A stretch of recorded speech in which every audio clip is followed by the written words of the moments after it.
Roxy Soxy. Good morning, Tam Tam. How has your week been in week 94 of quarantine? Is it ever going to be over? Now we're like in the summer, so it's like a whole different ball field. I'm actually afraid because things are starting to open up and people are not wearing masks and they're eating out and kids are having play dates, and I'm just very happy staying in my insular bubble on Zoom and talking to you and one of my favorite guests ever over a podcast. I don't even want to see you ever again during our podcast. Like, I'm good. No, we're fine being socially distant. Yeah, it's fine. So today we have actually one of my favorite guests. I say that with the PLL people for some reason. Holly Marie Combs. She is an icon and was an icon back in the day with Charm too. And I remember when I first saw your face, it was so surreal to me because I was so obsessed with that show. It was like, how is my life, like my art has now become my life. So thank you. And now you're talking to us. So you must be drinking too much wine to even listen to this. Can you pass them over? That's amazing. I had no idea how many people I terrified on that show. I just thought that like everybody didn't want to talk to me. Yeah. It was really sad. And it's like, why did none of the girls want to talk to me? Oh, no, it wasn't that at all. I just did a Wizard Con with Lindsay Shaw, who I thought was terribly uninterested in me, like terribly. I was like, fuck, she's kind of like a bitch. Like, what is wrong with her? Like, she never said hi to me. She never like, what the hell? Like, what did I ever do to her? And she finally, like this, how many years later, a trillion decades later, says she was like, no, I was so obsessed with you and I was so afraid to say anything stupid to you that I just said nothing. And I was like, oh, that's so disappointing to me. We even had her whole relationship. We had her on this podcast, Roxy and I, and she actually told us that during most of the show, she was heavily under the influence of drugs and alcohol, and how she was suffering so much. And I mean, I could tell near the end of the seasons, I was like, you can tell when someone's just not doing well. But I just remember thinking, I just wanted to hug her and say it's going to be okay. But that's the thing about our perception is we always think like, oh, like what the fuck did I do wrong? Like, why is that person such a bitch? But then they're struggling as well, So she actually turned out to be such a lovely person, and she was so open and so honest about everything. She was sort of like the dream podcast guest, right? We're like, she was like an open book. I felt so bad. I was like, Jesus, maybe I should have because I'm not terribly outgoing, but I should have been the grown up and like gone over and like introduced myself and said, hi, how are you? How are you doing? I mean, she probably would have ended up crying and I would have ruined the day anyway. Right. But, it would have been worth the effort. Yeah. So, Holly, who were you closest to then on set at Pretty Little Liars? Mm-hmm. It's funny. It was definitely Lucy for sure. But now I've gotten incredibly close with the wine mom since we're doing our podcast. Yes. Holy mackerel. I mean, the behind the scenes issues of our ladies and what we've been through in life are just like, I keep telling them, because it's like a rewatch podcast, but I was like, the wealth of information is within our stories, because we're actually, Leslie Farah and Nia Peoples and I were actually pretty private people, still after, 30 years in this business. Mm-hmm. And so people don't know a lot about us, especially combined. And I keep trying to get them to tell more stories, and Leslie keeps trying to keep me on target. So that's basically how our days go. That's the problem with having a podcast. Like, I realized that I was like, oh, it's only like a few people listening, right? And I think on our first episode, I was like, oh, I love this sex position. Like, this is how I lost my virginity on the stairs of my parents' house. And I'm like, oh, I'm just talking to Roxy, shooting the shit. We were having champagne. And I was like, holy bat balls. I was like, so many people are now going to know how I lost my virginity and the fact that I didn't want to lose it for so long. So I did it up a different way. Different hole. I didn't say that. You said that. I was trying to be PC. I'm like, yeah. But I was like, you forget that everyone listens. I now know. Yeah, I now know when they lost their virginity. I was smart enough to say no comment.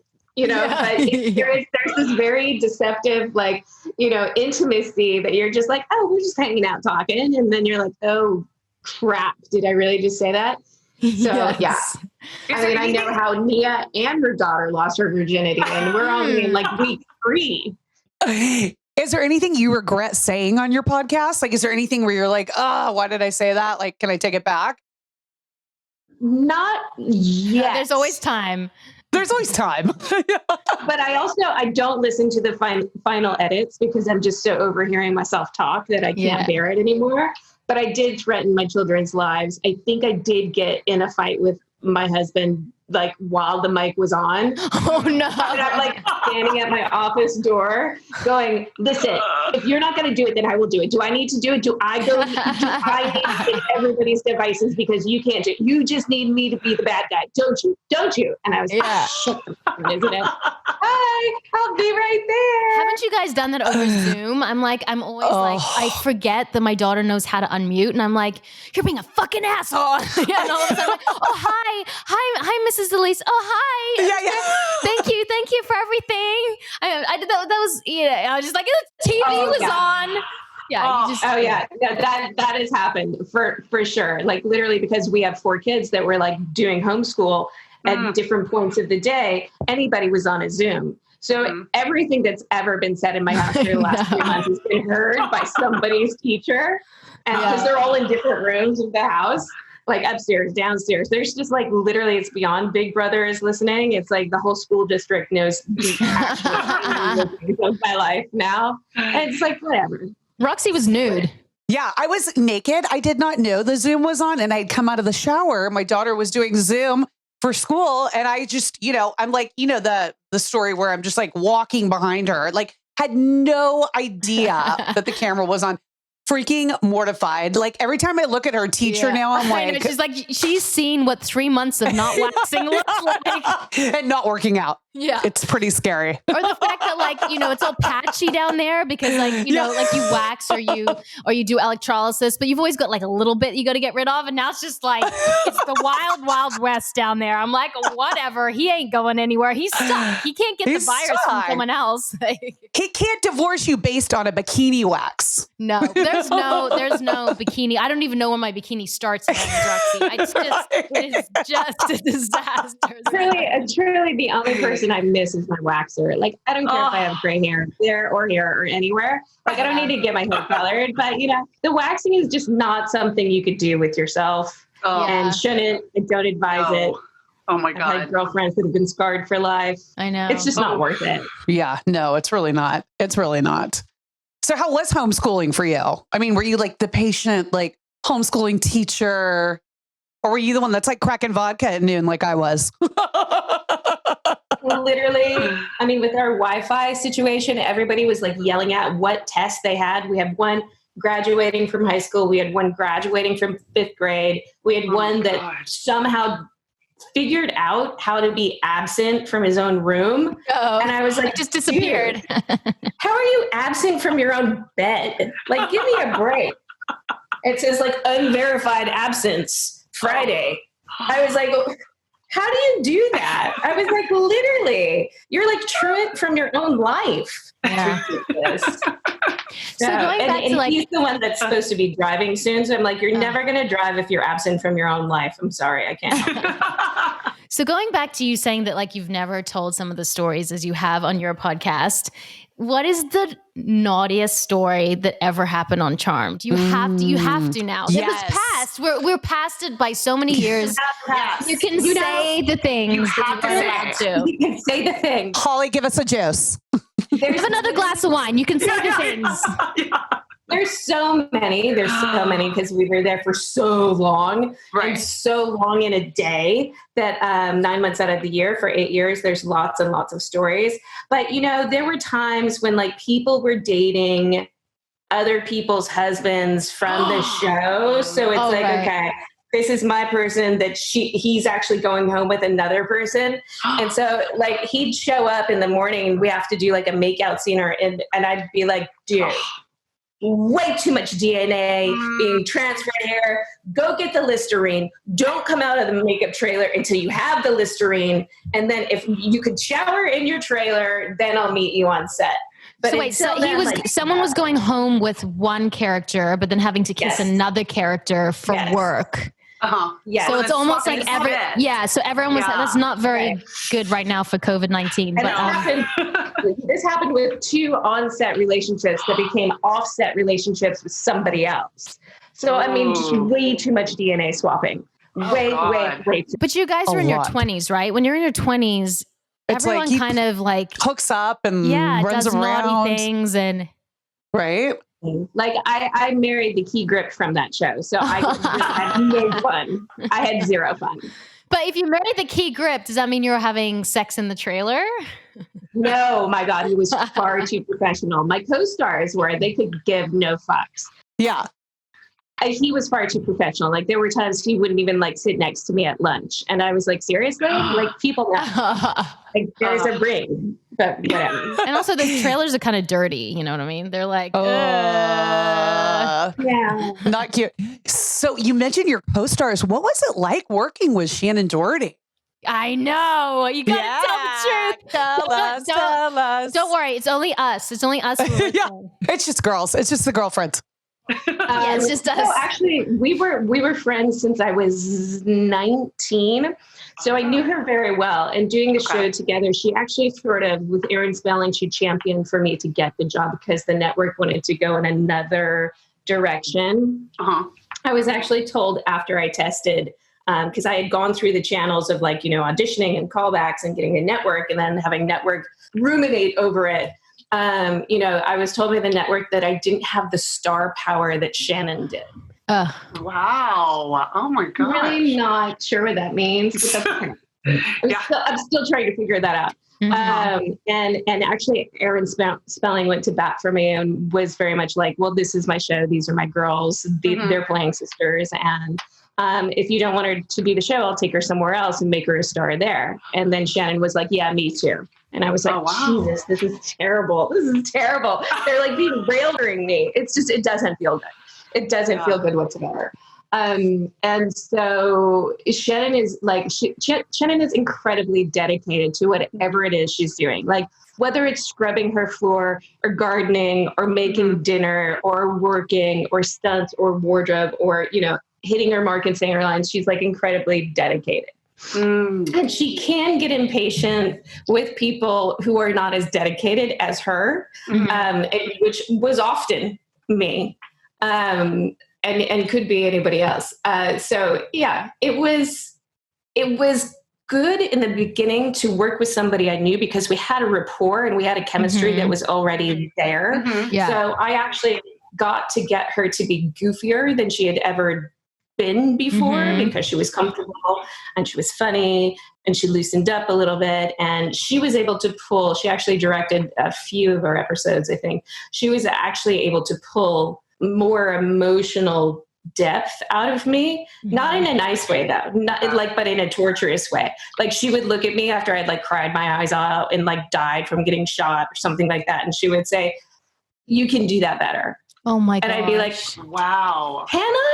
Can I? And she'd be like, no, you can do that better. I know you can. I was like, but do you really know I can? Maybe that's just it. Maybe that's all I have to give. And she's like, no, you can do it better. Do you think it was out of actual care for you? Or do you think she was just trying? It was a familiarity, but it's also that overachieving in her. And, she wanted to do shots that nobody had done and techno crane stuff that nobody had done on the show yet. And definitely make me die in a way that I hadn't died yet. So was she like a girl's girl? Was she kind of like that girl's girlfriend? Yeah, she's kind of both. She does have, she can hang with any of the guys and she is she does have very long-standing female relationships. So, yeah. Why do you think people get such bad, what's the word? My mom brain. Reputations? Reputations? It's after you have the second kid, you're like, what's that word? Why do they get such bad reputations? Is it because that they actually have an opinion? And probably back then, if you had an opinion. Especially being a woman. Yeah, being a woman, it was considered too much. Be in your place. Right. That's the problem. I have seen men act 50 times to 100 times worse than what, people thought her worst day was. And it's like, if a man had been doing and had been in the middle of, being invested and taking control and voicing opinions, he would be called dedicated, Right. But a woman will not. A woman will be called controlling. Right. And that's just the difference. Or micromanaging or bossy or. Yeah.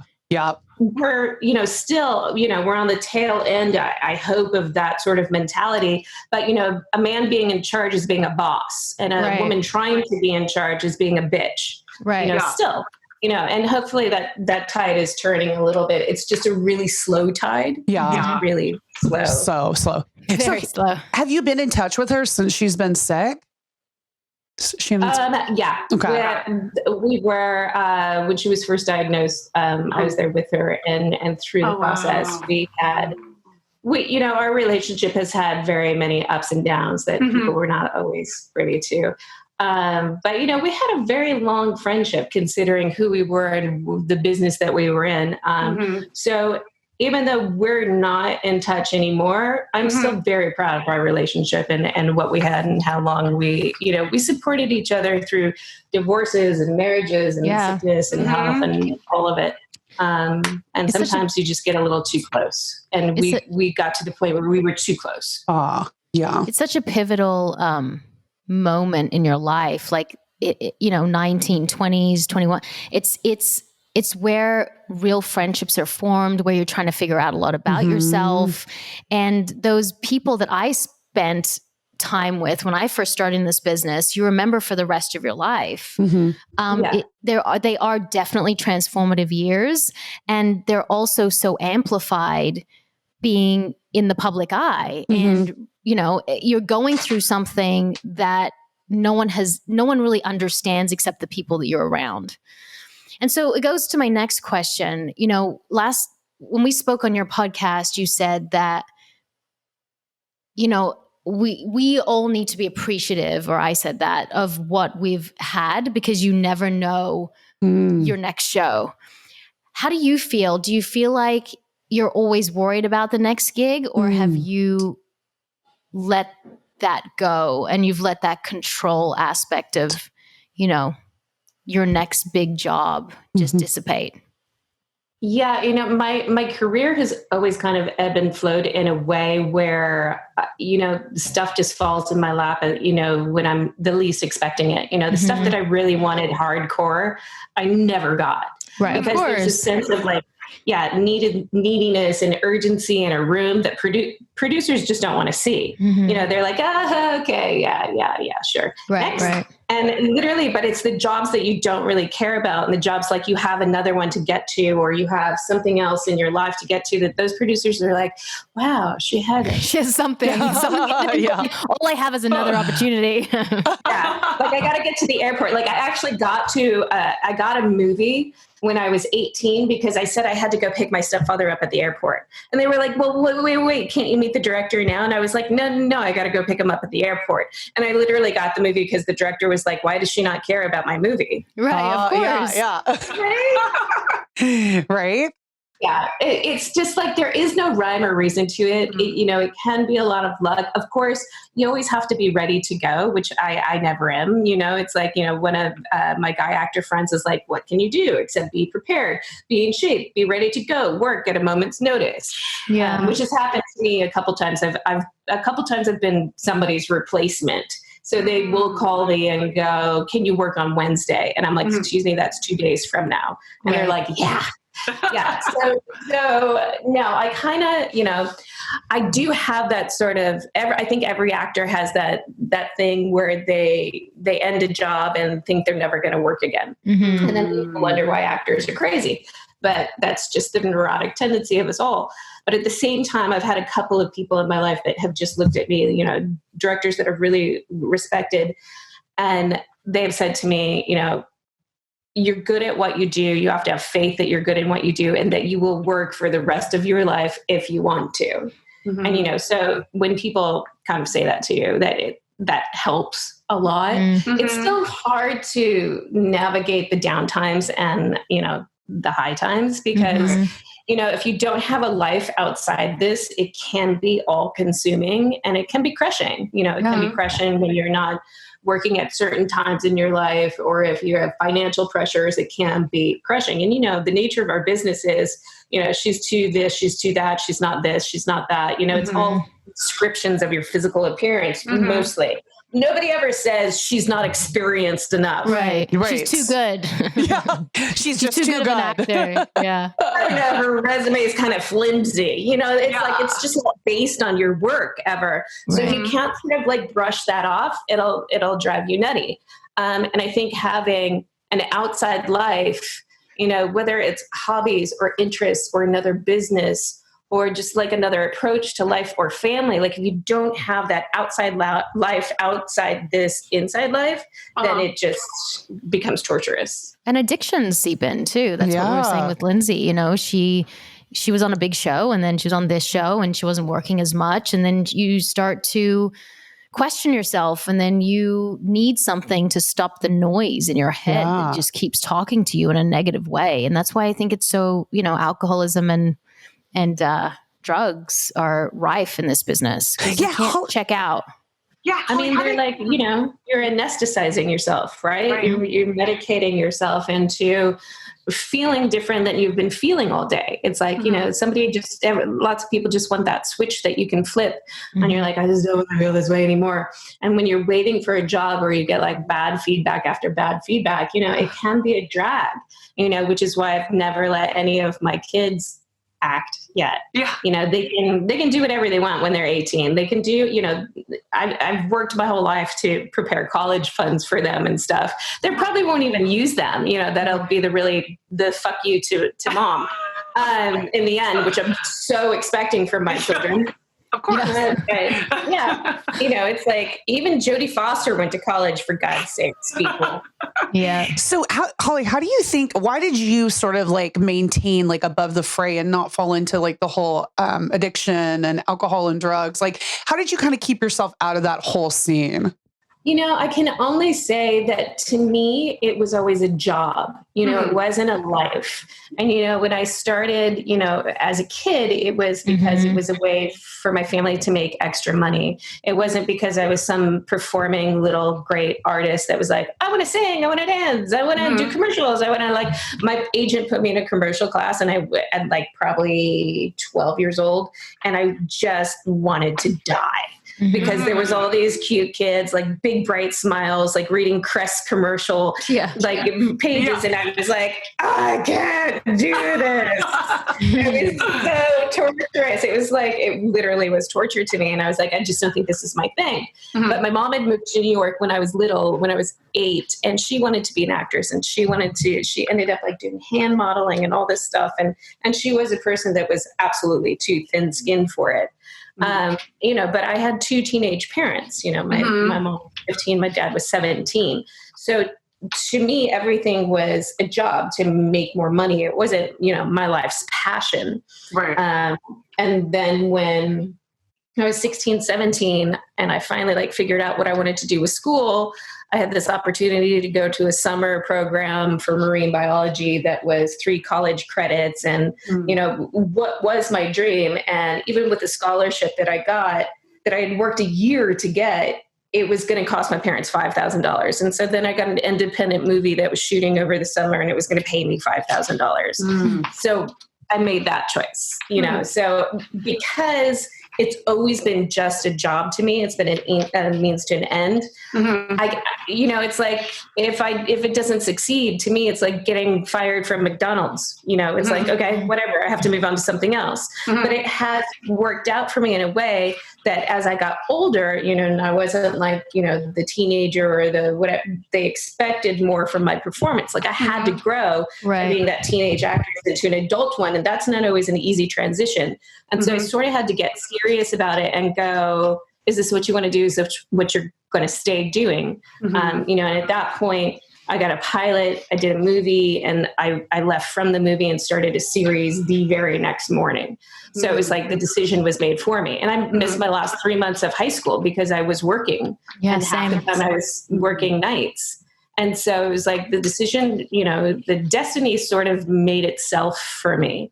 And, I sort of feel like it's out of my hands. Yeah. I could be better, or I could study, or I could like, I'm not the most terribly ambitious person, which sounds terrible, but I'm not like, I don't work out 2 hours a day or even 2 hours a month at this point. So, it's like, I take it as it comes, and I try to just appreciate the experiences I've had within it, which have been wild, and then figure out what it means to me from there. Because at this point, I'm able to do the marine biology stuff. I'm able to be a sea shepherd. I'm able to do all the environmental stuff that I wanted to do as a child, because now I can use, my platform for that instead of just trying to find my next job. So there is like some roundabout meaning to it. It just took 33 years to get there. You said that your parents were how old when they had you? About 15, 17. Wow. See, I didn't know that about you. Yeah. Give or take a few. Do you feel like you missed out being a child? In certain ways of having young parents, but then you probably got so much as well. Like obviously when you're 15 and 17, you have so much energy and but you're not. My grandmothers raised me. Bless them both. My grandmothers raised me a lot of the time. My mom was kicked out of high school when she was 15 because she was pregnant, and they called it an insurance risk. But they offered her to go to their night school, because I guess apparently the night school has more insurance. It was just bullshit. It was just bullshit because the school didn't want the other kids to see a pregnant girl walking around the halls. Right. So she had the whole mean girl stuff happen to her that Pretty Little Liars had. She had like slut written on her locker and all that kind of stuff. Yeah. Oh my God. Yeah. And it was also 1973. So it was the year abortion was legalized. So it was quite the hotbed issue. And she actually had gone into a doctor's office with her mom and to have the procedure, and actually walked out. Oh my gosh. To think that oh my God. Just within that split second that there was a decision for you to be here or not is something hard to wrap your head around. And has that affected you in any way? Like just thinking about that, like anything with your side? I don't, even though, looking at the two of us, she's head of animal control in El Paso right now. So she's kind of got to live my dream life. She's got to work with animals her whole life. But as much as we are a success story, it was really, really difficult for both of us to adjust to many different times of our life. And, they were only married for 3 years. So she was a single mom.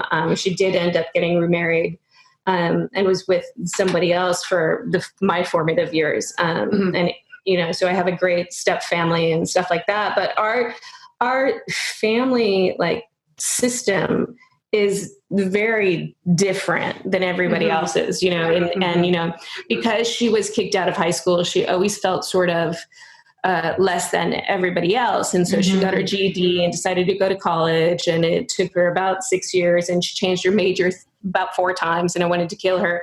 But I sent her to college from the money I was making from TV, from picket fences at the time. So she got to do what she wanted. She graduated with a degree in psychology, which I'm not sure that she's used that, but maybe she does with her employees now. But yeah, it's been a really interesting. I mean, we grew up more like sisters than anything. And, so to go back to what your question was before of like, why didn't I get stuck within the fray? Because I just didn't have a choice. I knew there was, not that my parents couldn't take care of me, but they just weren't qualified. So it's not like I had a family or another job or another education to fall back on. It was like, I was either going to do this right and take care of myself because nobody else was going to. You didn't have any brothers or sisters, correct? You were the only one? Yeah. No, I was the only one. The only one. She got her tubes tied at about 18 because I was that impressive. You broke early to decide that you don't want any more kids. I broke her mold. Her mold was like, no, thank you. No, thank you. What were because you have children, what was your birth? Like, because of your family life, you obviously wanted to create a different one for your kids. Mm-hmm. So what was it like when you were pregnant? Was there any, pain or loss of your childhood? Mm-hmm. I was very nervous that I wouldn't have a maternal instinct because I wasn't really taught one. My mom and I were equals more than anything. And she treated me like her equal. She was in a punk rock band when I was 8 years old, so I was in the bar, sitting on the bar with a Hell's Angel as my babysitter. His name is Bear. His name is Bear, by the way. I love it. It's like, so our whole life is just so strange. And, she played clubs in New York City when I was 16, and they'd be like, Holly's at the door. Can we let her in? She's like, yeah, it's fine. And they'd be like, well, she has like 4 friends with her that are all underage. And she's like, yeah, it's fine. It's like nothing about my life has ever been normal. So to do this, I got married, and had a kid, and I gave myself, from 30 to 35 to have children. Because don't ask me why. This was just something like I regimented for myself. Because they say once you hit 35, you're a geriatric pregnancy, and so like you're it's ingrained in you that you have to procreate before you're 35, right? Or you're old, or your eggs are old. Yep. Right. Yeah. And and I had been nothing but about my career up until like 29, and then I was like, okay, so from 30 to 35 is my timeline to have children. And then I don't know what possessed me to have 3 of them in that time. Right. It's a lot for 5 You're an overachiever. You're making up for it. You're like, I didn't have a sibling, so I'm going to create the experience I didn't have. Right. And I was still at the time, number 2 on the call sheet. So I don't know what the hell I was thinking. My God. But it was just I regimented, and I was super nervous, that I was like not going to have that like maternal connection where I want to like knit booties and make baby food. And I read every book. Yeah, apparently. I don't know. I've seen it in pictures. But literally, like, I bought every book that I could on parenting and mostly pregnancy, because it's such a ridiculously wild ride to feel what's happening to your body. And I was also, side note, at the time, I was super nervous about my pregnancy because there was a time in my early 20s where they told me I wouldn't be able to have kids because I had a gigantic uterine fibroid when I was 24. Wow. And it was taken out during the first season of Charmed. We actually had to shut down for 3 weeks for me to have this surgery. And there was a lot of scar tissue, and there was, weak spots. So they said, you may have a really difficult time having, kids or getting pregnant. And we just want you to know that before the surgery. But before the surgery, I mean, they were taking it out because it was the size of, what did they say it was? Like the size of an orange. And they were taking it out because they thought it might be cancer. So I went into the surgery thinking, well, if it's not cancer, like I'm, great. I'm not going to worry about if I have kids or not, because at this point I just don't want to die. Yeah. And, and Alyssa Milano was the first one to look at me and go, baby, it's not cancer. And I was like, nobody knows that. She's like, baby, no, it's not cancer. Trust me, it's not cancer. If it was cancer, you would smell differently to me. Oh my gosh. She's like the cancer detector. Like I'm gonna smell like I'm dying. What are you saying?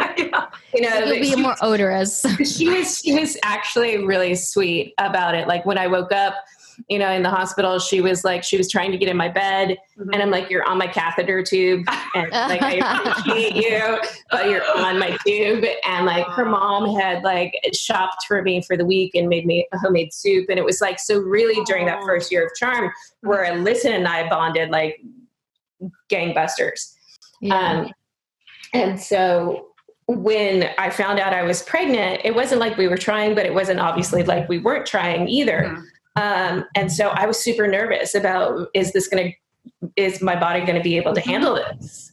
And that was kind of the thing with each one of them. And I did, I've had miscarriages in between all of them. So, it was a scary thing. And being 5'2" and a little person, and then Yeah, it's hard on your body, isn't it? yeah, 3 babies in 5 years. And my last one, I was on bed rest. So my uterus really did go, no, thank you. I'm done. Yeah.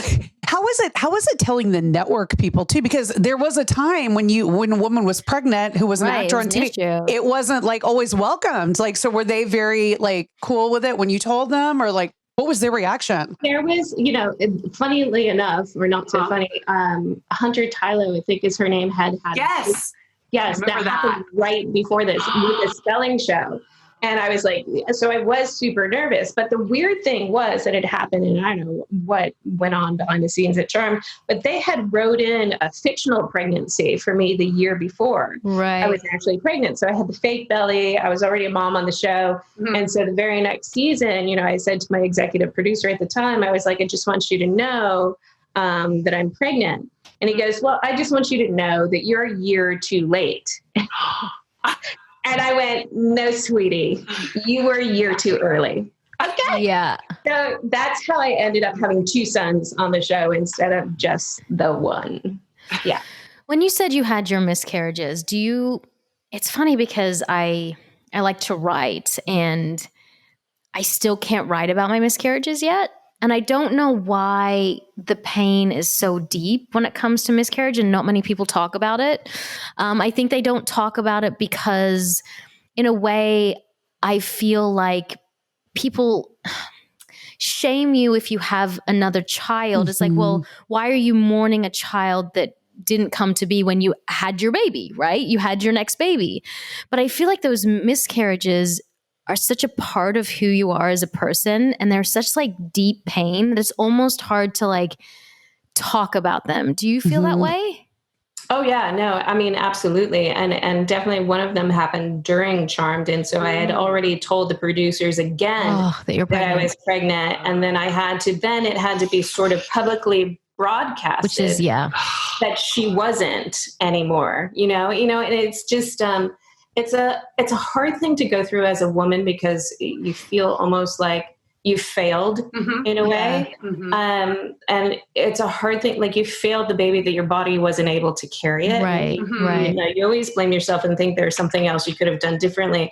When, honestly, if you read the statistics of what all the things that have to go right within a million trillion cells to make a baby, is just, which is why, it is a gift, and they do call it a miracle, because there's just so many things that have to go right at the right time for it to happen. And me having, not only did I have my first fibroid surgery, but then I had, all of these were C-sections. Same. We all had C-sections. Mm-hmm. I didn't tell Roxy this story, but I had a best friend. I've only ever had one, but she's gone. No, I had a best friend, and we had a falling out. And I saw her at the movies, and she had just given birth to her child, and I was bleeding from my miscarriage. And I thought, this is like the worst experience of my life. It was just, everything came to a point, and I was losing the baby as she was holding her new child. And I don't know, there was just like a moment, and there was like, how is it going to get better? Like, how are we going to navigate this? But I do believe, like, even in this time right now, it's like, it's all about resilience, isn't it? And it's all our stories and our pain that make us stronger. And I know it sounds trite to say that, but I believe it. I believe that we are our scars. And my husband always says to me, like, a scar it's something that's been cut, but yet it's everything around it has band together to make it even stronger. And that's what I feel about our stories and our painful ones. And that's why this podcast means so much to me. And I'm sure Roxy, because, you realize that you're not alone in some of these stories, and everyone navigates it in pretty much the same way. Mm-hmm. Yeah, and it can be really lonely, especially, if it's early on in the pregnancy and you didn't want to tell anybody. So I did have one of those, and it's like, at a certain point, whatever partner you're with at the time, their emotional capability to deal with it, is different at different points in their lives too. Right. So I've absolutely gone through, a miscarriage alone. And that's really hard to not have someone to, it's not like you need somebody to say, I'm sorry, but you just need someone to say, I understand. And comfort you, Yeah. So, and you're doing it also on a public stage, and that can't be easy either, I was literally on stage. Oh my God. On the sound stage. No. Yeah. I was actually at work and I got a call from my doctor. And I remember we were giving like one of the cast members like a going away party because he was done for the season. So like I got the call in my trailer that my hormones were going backwards instead of doubling like they're supposed to. And so I knew that was even worse because I knew it was going to happen. It was the anticipation of it happening was even worse. And then, the show must go on. You have to walk out and, smile and take pictures with everybody, knowing that something, terrible is happening inside of you. So it can be very isolating. And, I know just from my experience, like you never want to be like an emotional mess at work. No, definitely not. Definitely not. Yeah. You're not allowed to. And I still feel that way. Yeah. So it was like, you have to put on a brave face on top of a brave face. And, it's like, it can be really polarizing. Mm-hmm. But you did mention you did have 3 wonderful kids in that time period, which was great. I had 3 big-headed boys. That's 3 very I love that. heads. So what is the shittiest part about being a mom? Oh gosh. Well, now that She's like, where do I begin? maybe like look to the clouds. You're like actual shit? Do you mean actual shit? Because I have a lot of shit stories. I have a lot of shit stories still, for sure. It's, I'm telling you, anybody who had a teenager would never have a baby again because they just turn on you like some Tasmanian devil. And you look at them and go, who are you? And who do you think you are, more importantly? Because, I always thought people were exaggerating when they were like, oh, teenagers get crazy and they're rebellious. And I was like, come on, whatever. Because I couldn't rebel against my parents. I got a tattoo and I came home when I was 16 and literally my stepfather said to me, oh, I want one like that too. Oh my gosh, no way. I was like, really? And my mom was like, yeah, I want one too, but I want it on my ankle. And I was like, you people are the worst. They're supposed to get mad at you and ground you. I dated a guy. I was 18 and he was 25 or something, 28. And my dad wouldn't talk to me for 4 months. And I had to communicate with him through letters. Through letters. That's how strict they were. I was because I was on set like you were at 17. So I'd be like, it's just, I'm in the last scene. They moved it to the last scene and we're going late. We're on second snack, second break, second meal. And I was stooping the guy in his apartment and then going home going, sorry, Mom, it was so late. I know my makeup's everywhere because it was just such a big day. Meanwhile, I was doing very naughty things. That's amazing. You need to have at least one time in your life where you do very naughty things. You have to. You have to be naughty. And that teenage, that time of those years is the perfect time to do it. You know? What did you do, Roxy? Come on. I was naughty. I was really bad, you guys. I would sneak out the window in my parents' house. I would go clubbing at 15. You still do that with David now. I do. With my husband now, I'm like, shh, tiptoeing out the window. Totally. Being so naughty, going out, drinking wine coolers, dating older men. I think I had a similar story, Tam, when I was 17 or 18. I dated a 31-year-old guy, and my parents were mortified. They were like, do so not old. Now we're bring him. that wasn't that old. Yeah, exactly. I'm like, shit, that's I'd be a cougar now. That's younger, guys. Oh, the good old days. But you were dating a 31-year-old and your parents were mad? Yeah, they were pissed. They were he absolutely cannot come over here. They were you cannot see him. I'm like, well, technically I'm 18, so I'm an adult. And they're like, God, right? Ben would have a coronary. He would literally just lay down and die. Die, right? My stepdaughter's about to be 18 in September. And he's just he has tried to keep her in such a bubble for so long. I don't want to see the awakening that's going to happen. Like when she actually does have like a real boyfriend and she's like, you know what? Mark so-and-so says, I mean, he's just going to lose it. He's just going to lose it. My husband's like that too. He's like, oh, you know, they're never going to date. And I'm like, you know what? I hope that we have a relationship if they are ultimately sexually active, that they talk to me and they're safe and we communicate. And like, I want to be the person that she goes to and goes, this happened and I didn't like it. Or, you know, I what do I do? And I'm scared. I want her to talk to me. I don't want her to feel like we're not a safe place for her. Cause she's going to do it anyway. That's the thing that I keep telling my husband, just because you say no. Yeah. It doesn't mean our daughters are not going to go, oh, daddy says no. Yeah. That's more fuel for the fire. That's more fuel. Like, screw that. I'm going to go crazy. Right, but I'm also like the super sleuth mom. Like I will go through your phone 3 times a day. I'm good like that too. I will really like if you've moved a shoe in your closet, I will know. And I will I'm like that too. So I literally like I've said to people there was like a beer bottle missing once, and God knows I could have drank it myself. But I was like, listen, if either one of you 2 teenagers took the beer, I will fucking find it. So you can bring it to scary. Me now, or I will find it. And they're like, but yeah, I was like, it's better to be honest with me, because if you lie to me and I find out, then it's just how shit's gonna hit the fan. Now, have you had that talk with them, like the safe sex talk and like all those things, or? Yeah, you know, my son thinks he's very mature and he likes to have the talk with me. He was actually staying with one of my girlfriends, and she will remain nameless. She was babysitting him for me for like tell us. What does her name rhyme with? He came Melissa home Manano. Melissa Manano. I literally looked in his room and I was like, where did you get these condoms from?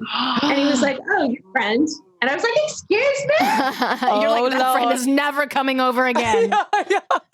My friends are having a conversation with them. But, you know, I do have really lifelong friends that, you know what, fine. If they feel more comfortable asking questions to them, fine. As long as they're asking the questions to someone. But like, did you guys grow up like being really safe though? Or did like you feel kind of invincible when you're that age? You're just like, I'm not going to get something. I'm not going to get pregnant. I didn't do that because, you know, as I said, my parents were, according to them, which could mean nothing, but they were both virgins when I happened to their lives. So you're the one time. I'm the one, according to them. They could totally be lying to me, obviously. But yeah, they both said it was their first time and a baby happened. So, and you know, my mother was she was a tomboy, and she was like riding horses, and she was doing all the things that you're not supposed to do when you're pregnant, like eating Kentucky Fried Chicken. Like please don't, you know, like she had the worst diet. Yeah. And when she actually went into labor with me, she was cleaning out her horse's stall. Oh my God. Was like, not the auspicious beginnings that are like, what are you, like married Jesus and Joseph right now? Like really? And she called her doctor and said, I just have a back pain. It's just this little pain in my back. And he was like, yeah, you should probably come in. And literally I was born in like 2 hours. Because that's what happens when you're young like that. It's just like everything's just like your body's ready to give birth. Yeah, because that's what, like our birth stories could not be more different. Like I almost I know mine's like we almost died. yeah, exactly. Like I'm watching like the blood pour out of my body into the machine next to me. Yeah, not cool. So yeah, speaking of my third one, I was on bed rest, I want to say, for 2.5 months. And he still came 5 weeks early. Oh my God. Yeah, super scary. Super scary. So speaking of sexy times, what we were talking about a little bit earlier, we've been talking about different people from PLL, and they've come on the show and they've told us about the sex scenes. And they said there's like, we're having like a little bit of a poll. So half of them have kissed whoever they were in their scene partner, open mouth, like an open mouth French kiss, and others didn't. So how about you, Holly? Tell us. It's always been, I only got to make out with Chad, I think. No, did you use your tongue? No, you don't use tongue. The tongue is restrained. Wait, no, sorry. You said the tongue is restrained. That makes me feel like you used a little bit of tongue. But you restrained yourself from like a tongue lashing. Is that what you're saying? You're supposed to like that reflex, that gag reflex. You're supposed to keep it back there. But really, like, you can't like do like, unless you're doing like 1940s, 50s kissing, where like he kisses her and like swings her head around sideways. Like you're not gonna like be convincing, and like there has to be a slight opening. But like I said, I only had one guy like ask me permission on picket fences with Bo Jesse Christopher. It's like, so what are you okay with? Are you okay with this? Are you okay with that? Are you okay with this? I don't know. Okay, he's like type 1, type 2, type 3. And I looked at him and I was like, nobody had ever asked me before. And I had done, kissing scenes before. And I was just like, I don't know, dude, just do it. Like I was so offended by the question. Like it was so choreographed that I was just like, I don't know. I can't talk about this. Just do it. So he did stick the tongue in. It was more nerve-wracking for me to like think about how are we going to choreograph this and what side his nose is going to be on the side of my face. And I was just like, just do it. So it's always weird. I lucked out. I mean, no one ever stuck. Tammin, you never got the goods. You never got the goods. Still time. There's still hopefully it's not over for me yet. You never know. You never know. Fair. So have you felt that one co-star that you really don't like that just like aggressively kisses you, which is not ever fun. Oh, that doesn't sound fun. No. Yeah. But the chemistry's there sometimes, right? With other people. Like you kind of get those butterflies. You feel it in your nether regions, don't you? Oh. At least, I shouldn't say that. But like it tingles your body just is like, I don't know. It feels like that. It's weird, Roxy. Imagine being an actress and you're meeting a guy and he's like, normally they're attractive and you're kissing him and you're like, this is an interesting job. This is a weird job. Like, this is weird. Yeah, like I've gone through this experience with like real life partners that some of them are okay with it. Okay. Some of them are really not okay with it. And some of them are like, fuck it, do your thing.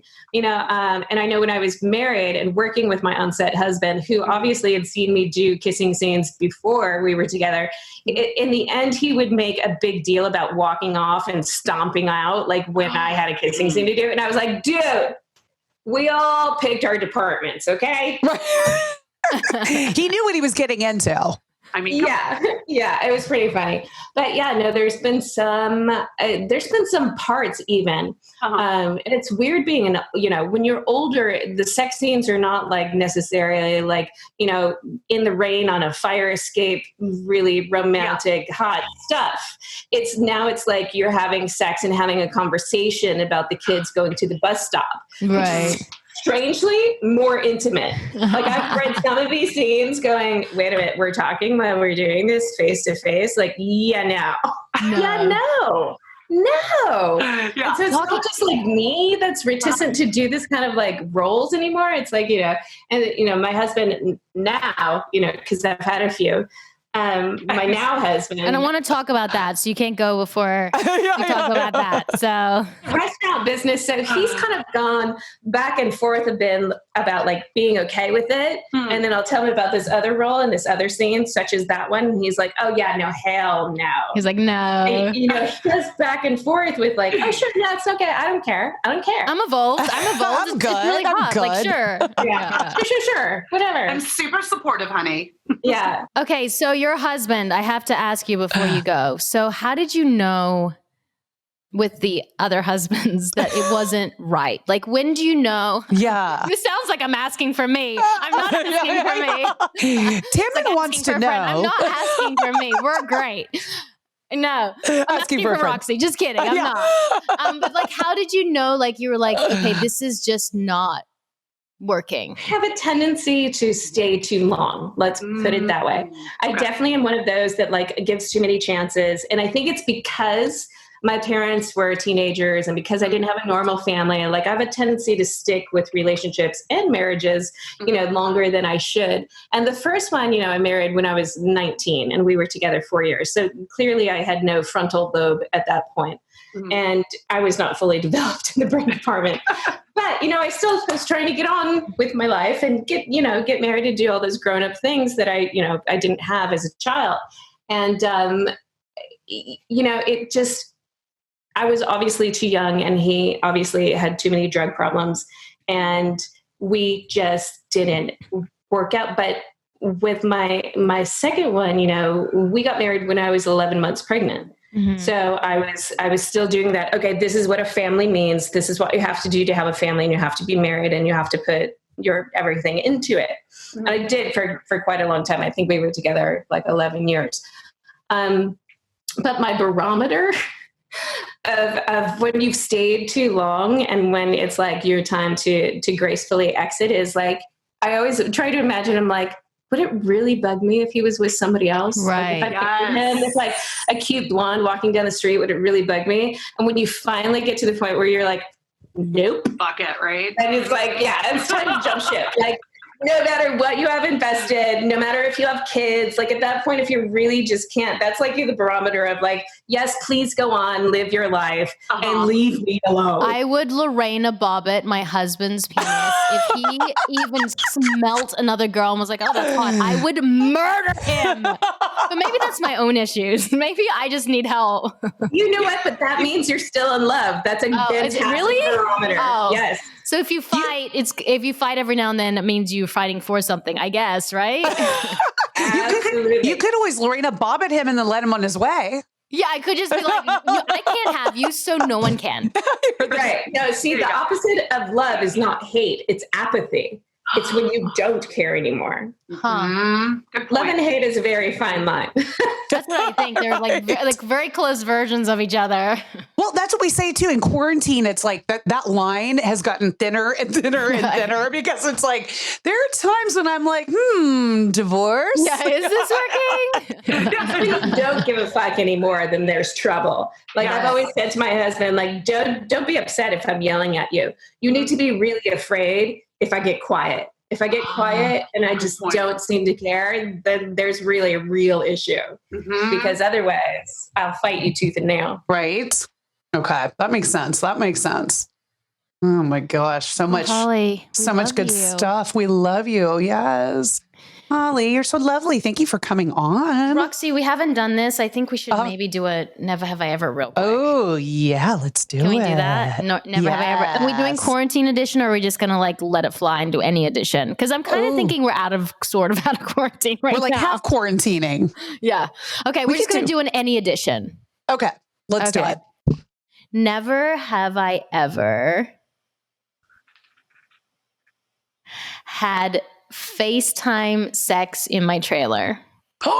Ooh. Yeah, no, never. Never? Never. No, you know what? I'm an older generation, A. So when I had the body and the like mind to do that and also there was no FaceTime. So ooh. I think that's probably why my husband, I'm always like, do you want to FaceTime? He's like, no. It's really a weird thing. Like if I was 25 and on location now, of course. It would be the norm. It would be totally normal. Right. But yeah, 20 years ago. You, Roxy, have you? No, because same thing. It's like we've been married for so long that it's like spicy. I know. We just get. You're right. We just get straight to the point. It's like, let's just go do it. Don't you guys remember having sex in the car? When's the last time you had sex in the car? Oh, if Sean asked me to have sex in the car, I'd probably be like, that is so uncomfortable. I'm going to have a gear stick up my butt. Like, that's not, like, where do I put my leg? It's like, there's just too much stress. Like, no. It's probably been 3 years, which is in the realm of this husband. So I'm cool. I love it. We're also parents too. It's kind of like boring, but okay. Well, no, that's probably the reason. Like we have more outside because there's kids in the house. It's not because it's cool or sexy. It's actually just practical. Right. More room outside and more privacy outside. Yeah. Absolutely. Ooh, okay. So never have I ever thought about one of my co-stars while I was having sex with one of my husbands. Oh, that's a good one. No, I can't say that I have. I mean, I love Brian Krause to death. I do, but he's like my goofy brother. And I was with him for 8 years. And I literally thought like there's no way people will buy our chemistry because I just didn't feel any. Yeah. Like I would like, you know how you have like a scene that you get really nervous to do during the week?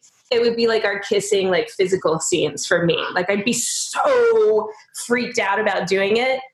Not because of what it was, but because I didn't know how to make it convincing.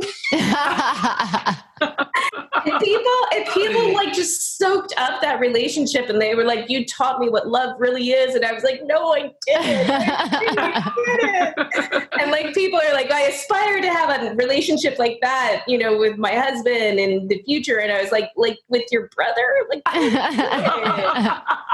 it was so terrible. That's So so and funny. then I had Chad, who like, you know, is a lovely human being, but he cheated on my character relentlessly. I know. What an asshole. Yeah. Like, fuck him. Really been unlucky in the love department. You know, Okay, I've got a really good one. Never have I ever turned up on set, no matter when you started, because you started very young to like your whole history of being on set. Never have I ever turned up still drunk from the night before. Ooh. Oh, no, I absolutely have. Yeah. Absolutely have. On Shards or on But when PLR? you're younger, when you're in your like mid-20s, that's no big deal. Yeah, you're just like kind of drunk. Yeah. Yeah. By noon, you're recovered and you're like, can I have a cheeseburger? And you're fine. Yeah. Like now, 20 years later, it would take me 3 days to recover. I remember, I actually remember the episode. I think it was when Allison met me at the door and started yelling at me. But the night before, it was like a really big scene for me. I couldn't sleep and I was freaking out. You know, when you can't sleep and you're like, oh my God, there's like 5 hours and there's 4 hours and there's 3 hours and there's 2 hours. So 2 hours before I was supposed to get up and be on set at 5:30, I took a Xanax. I took 2 and I passed out. I was so high from that Xanax that entire day I'd slept 2 hours and I was like Xanaxed out. And I was like, oh my God. And I've never taken it to sleep ever again. Like, I think the last time I took a Xanax was like 7 years ago. I've never taken it again. Did you see my picture of you on my Instagram? Oh, yeah. I was like, that's the day. No. Thank goodness you had dark sunglasses. Yeah. It was just like Xanax is just, I mean, I don't know if anyone's taking it, but it's just, you just feel out of it. Like you don't feel like you can like really even connect anything. Yeah. It's not like Adderall where you're like, I'm really into the singing. Right. Okay. Keeping on the party vibe. Never have I ever gotten so wasted the night before that I didn't remember what I did the next day. Oh God, yes, absolutely. Yeah. I unfortunately, I have German, American Indian, Scottish, Irish in me. Like I have all the heritage that drinks well. I'm all of them. So, you know, where there's been nights where like my 6'2" husband has like passed out on the couch. I'm like, really? Yeah. Really? Really, dude? Really? Yeah, no, like literally, like I just like I have a hollow leg and it's a bad thing. It's a bad thing. Tammy, you were in Germany with us, right? The last I didn't drink prom that we did. I think I drank one night because it was like a 26 fucking hour trip for like 48 hours. So I was like, I don't know if I can feel like crap. But we're going back. Are you going back? Yes, we're supposed to. Yes. I did too. Yes. Yeah, because we were supposed to do the second one. Yeah, you but that can't be a stranger. Don't you dare be a stranger. Now I know that you drink wine. I haven't drank in 6 months. You have to break your wine house. I haven't drank in 6 months, but I will drink in Germany. I'll drink. Yeah, like literally, like that was like I did something like 11 cons last year. So I feel like, you know how the cons go where like everybody meets up in the bar after the really long day. And the only way you can decompress is to like sit at the bar with everybody else who did all these crazy things with you. And so literally, I think that was like a long run of where I had been, I think, away from home since December. Like I had done a convention in Toulouse and then I had a week in Paris and then we did Germany. And so like, I hadn't even been home. Like I was like this vagabond gypsy that just going around with all these different TV show actors. And I remember seeing Ian Harding the last night when we were supposed to be leaving. And, speaking of hollow legs, he does not have one. So Ian will have one glass, maybe 1.5 glasses of wine, and he's hammered. That's me. I'm hammered. After 2, I'm like, there's a stripper pole. If there's not, I will create one. I will take off any layer of clothing you would like. I'll probably make out with you. Whatever you want. Tequila made her do it. Tequila made her do it. Oh my God, that's hilarious. Okay, well, we're hanging out in Germany. Oh my God, you guys have to party down for sure. If the world goes back to normal. And then the world If we goes back ever to escape. normal. I know. Well, thank you so much, Holly. I'm sure you have You're the best. more interesting things. Just kidding. I know. Yeah. And- She's like, I do. Yeah. For now. That's enough for the world to digest. And Holly, let our audience know where they can find you. Yes. All the best places. Oh my gosh. Yeah. Well, we are doing the Pretty Little Wine Moms podcast because literally that's, it came out of doing Leslie's podcast. She was doing a podcast with her husband that was about quarantine and lockdown. And so the Wine Moms went and did one, and the response was so ridiculous that we just decided to do our own. And we're not doing anything else, God knows, except yelling at our kids. Right. So, it's been a lot of fun. It's been a lot of fun to rewatch it and revisit it. And, we've had an amazing response from people and still wanting to talk about the show. Yeah. I know, because it's now on HBO.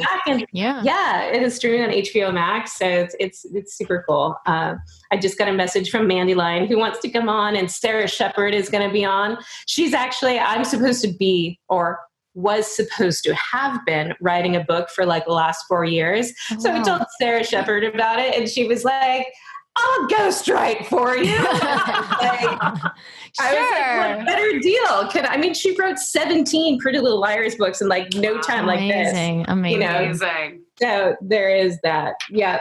And I'm actually, crazily enough, because I have gone crazy being homebound. And I don't get ambitious, but I do get sort of I have 1 million children to feed and to have. So I need to make money. Yeah, I'm actually launching a partnership with a hair care brand next week.